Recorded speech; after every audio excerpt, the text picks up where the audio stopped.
Hey, Tool School, it's David. The Tool School shop is coming along, at least all the infrastructure for it. So this is the meter box that I just installed, mostly talking about installing the post.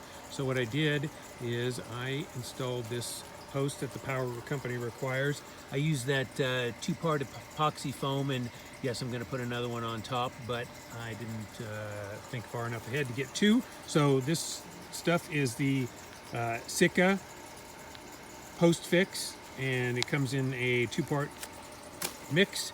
You stick it in there, and it got pretty solid.